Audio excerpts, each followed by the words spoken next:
السلام علیکم ناظرین، ٹرو انٹرٹینمنٹ ٹی وی میں خوش آمدید۔ ارطغرل اور کورلش عثمان کے وہ مناظر جن میں منگولوں کے کردار کو فلمایا گیا ہے، وہاں ایرلغ خان اور گوگ ٹینگری کا نام کثرت سے سنا گیا ہے، جس کا تعلق منگول روایات اور عقائد سے ہے۔ اور یہ بات واضح کر دوں کہ ٹینگری کا لفظ ترکوں اور منگولوں کے ہاں استعمال ہوتا ہے، مگر آج کی اس ویڈیو میں ہم اس کو منگولوں کے نظریے کے مطابق دیکھیں گے، جسے منگولین کہتے ہیں۔ ایرلغ خان جو کہ منگول شمنزم کا اصل دیوتا ہے، جو کہ گوگ ٹینگری اور اس کی بیوی جسے آپ مدر آف ارتھ یا فطرت بھی کہہ سکتے ہیں، اس کا بیٹا ہے۔ سامعین، شمنزم منگولوں کے ہاں ایک مذہبی رسم ہے جس کے ذریعے ایک شامن مخصوص رقص کی صورت میں روحوں اور دوسری دنیا سے رابطے میں آ جاتا ہے۔ اس کا مقصد روحوں یا روحانی طاقتوں کو کسی مقصد کے لیے بلانا۔ شمنزم کی پریکٹس ہم ارطغرل اور کورلش عثمان میں دیکھ چکے ہیں، اور ایک شامن اس شخص کو کہا جاتا ہے جو اس دنیا اور دوسری دنیا میں رابطے کا کام کرتا ہو، اور پھر وہ یہ کام جادو کے ذریعے مستقبل کا حال جاننے یا پھر روحانی طاقتوں کو قابو کرنے کے لیے کرتا ہے۔ اب ہم بات کرتے ہیں منگولوں کے عقائد کی مزید وضاحت پر۔ منگولوں کے ہاں تخلیق کے نظریے کے مطابق 3 دنیایں ہیں: زمینی دنیا، آسمانی دنیا، اور ان دونوں دنیاؤں کے 2 درجے ہیں، جبکہ ان کے ہاں ایک تیسری دنیا بھی ہے جو زیر زمین ہے، جس میں 9 دریا بہتے ہیں، اور یہ تینوں دنیایں ایک بہت بڑے درخت کے ذریعے آپس میں جڑی ہوئی ہیں، جسے منگولوں کے ہاں ترج کہا جاتا ہے، اور منگولے کے ہاں اسے زمین کا مرکز مانا جاتا ہے۔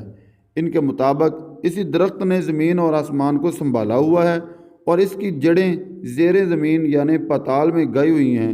گوگ ٹینگری نیلا آسمان، اس کو ہر چیز کا خالق اور قادر مطلق مانا جاتا ہے۔ اس نے آب و ہوا، فطرت اور کائنات میں توازن پیدا کیا۔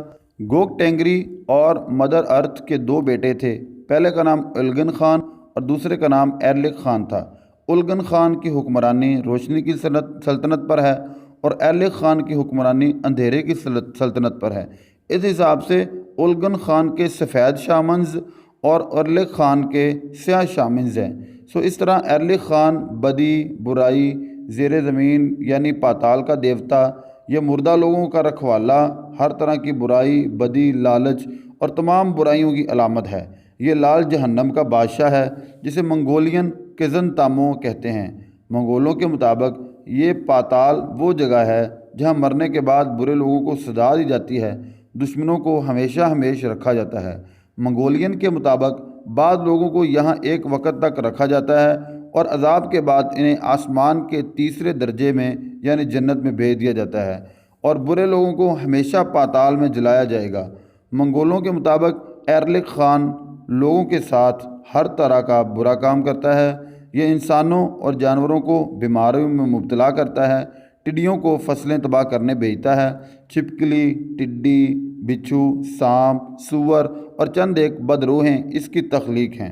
یہ ہلاک ہونے والے لوگوں کی روحیں پکڑتا ہے، یا پھر زندہ لوگوں کی روحوں کو قابو کرتا ہے، اور انہیں اپنے قبضے میں کرنے کے لیے زیر زمین لے جاتا ہے، اور وہ لوگوں کو مجبور کرتا ہے کہ اس کے لیے قربانی کریں، اور لوگوں کو یہ یقین تھا اگر وہ خوش ہو گیا تو کچھ دیر کے لیے لوگوں کو اکیلا چھوڑ دے گا۔ یہ منگول قربانی کرتے وقت اپنے جانوروں کا رخ مغرب کی جانب رکھتے تھے، کیونکہ وہ یہ سمجھتے تھے کہ پاتال کا دروازہ اصل میں زمین کا شغاف ہے جو مغرب میں واقع ہے۔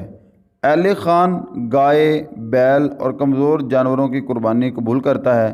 اس کے لیے گھوڑے کی قربانی نہیں کی جاتی، مگر سیاہ شامنز اس کے لیے کبھی سیاہ گھوڑے کی قربانی بھی دیتے تھے۔ اس لیے اگر کوئی بیمار ہے اور موت کے قریب ہے تو ایک شامن شامانی رسمیں ادا کر کے پاتال میں داخل ہوگا کہ ایرلغ خان سے بات کی جائے۔ اگر بات چیت ناکام ہوتی ہے تو یہ آدمی مر جاتا ہے۔ ایرلغ خان کے 9 بیٹے تھے، جنہیں سیاہ لڑکے کہا جاتا تھا، اور انہیں ہر ایک کسی نہ کسی پہلو سے پاتال کا دیوتا تھا۔ مثلاً پہلا بیٹا کاراش خان تاریکی کا دیوتا تھا، دوسرا بیٹا مادل خان جو جرت اور بہادری کا دیوتا تھا، تیسرا بیٹا شنگے خان جو افراتفری کا دیوتا تھا، چوتھے نمبر پہ کومر خان برائی کا دیوتا تھا، پانچواں بیدش خان